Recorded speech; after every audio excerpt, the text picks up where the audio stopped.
اور یہ مغفرت یعنی بخشش، راضی نامہ رسول رحمت صلی اللہ علیہ وسلم کی حدیث پاک ہے۔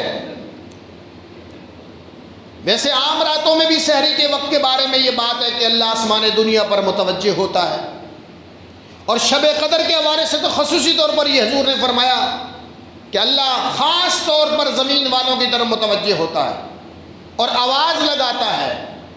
یعنی حدیث میں جب پڑھتا ہوں تو اس کی ترتیب پہ غور کرتا ہوں، یہ کسی عام انسان کی بات تو نہیں ہے کہ جیسے منہ میں آیا کہہ دیا، کوئی خاص بات بعد میں کہہ دی، غیر عام بات پہلے کہہ دی، بلکہ قرآن اور حدیث کی جو ترتیب ہوتی ہے اس ترتیب کے اندر بھی ایک پیغام موجود ہوتا ہے۔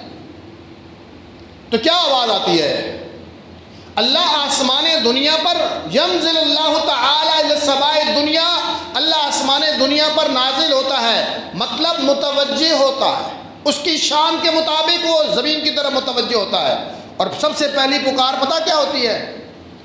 الا من مستغفر، پہلی پکار اللہ کی طرف سے یہ ہوتی ہے الا من مستغفر فاغفر له، الا من مبتلی فاعافیہ، الا من مسترزق فارزقہ۔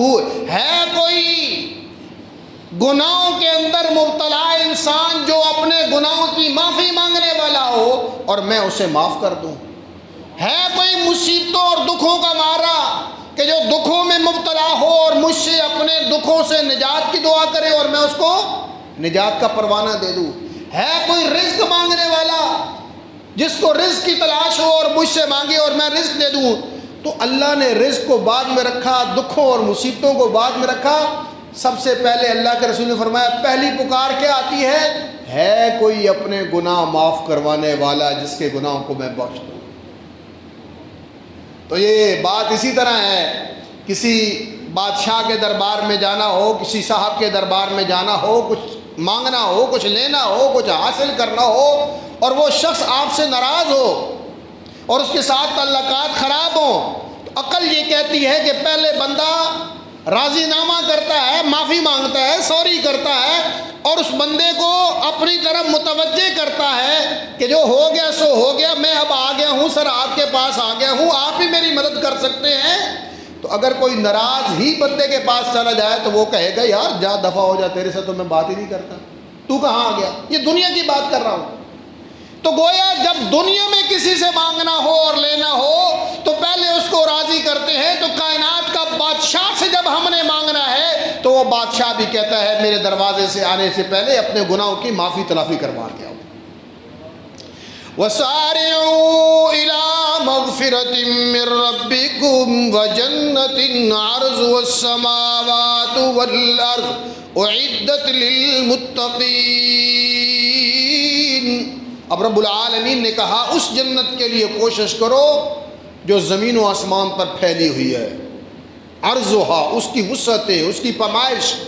اگر کائنات میں کوئی اور چیز اس سے بڑی ہوتی زمین اور آسمان سے تو اللہ اس کی مثال دیتا۔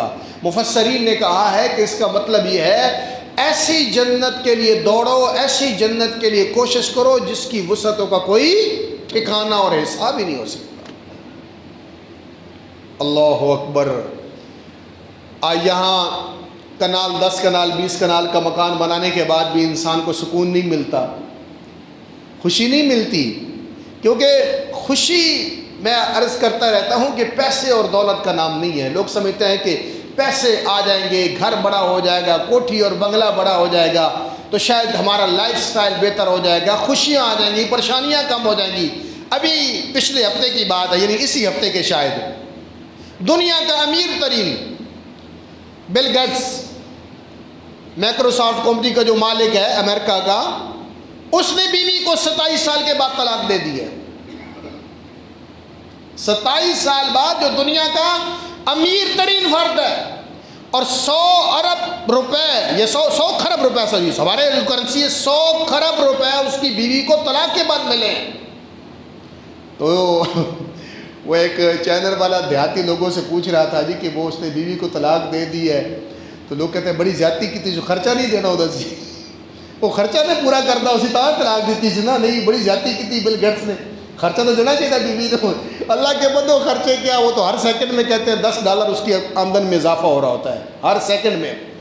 تو میں یہ واقعہ پڑھ کے حیران ہو رہا تھا کہ خوشیاں دولت سے نہیں خریدی جا سکتی، سکون دولت سے نہیں خریدے جا سکتے۔ وہ میاں بیوی 27 سال کے بعد دنیا کا امیر ترین جوڑا علیحدہ ہو گیا۔ تو بارے میں عرض کر رہا تھا کہ انسان کہتا ہے دنیا میں گھر اچھا ہو، مکان اچھا ہو، کوٹھی اچھی ہو، دوست یار اچھے ہوں، لیکن اللہ کے رسول صلی اللہ علیہ وسلم نے فرمایا کہ اگر کسی شخص کو جنت میں کوڑا رکھنے کے برابر بھی جگہ نصیب ہو جائے، کوڑا جانتے ہیں نا جس سے مارتے تھے، پناہ اب تو زمانہ وہ کلچر بدل گیا ہے، یعنی 1 فٹ کے برابر آپ یوں اندازہ لگا لیں، 1 فٹ کے برابر بھی کسی شخص کو جنت میں زمین کا پلاٹ ہو جائے، اللہ کے رسول صلی اللہ علیہ وسلم فرماتے ہیں دنیا و ما فیہا، دنیا اور اس دنیا میں جتنے خزانے ہیں وہ سارے خزانوں سے اس 1 فٹ کا پلاٹ بندہ مومن کے حق میں بہتر ہے۔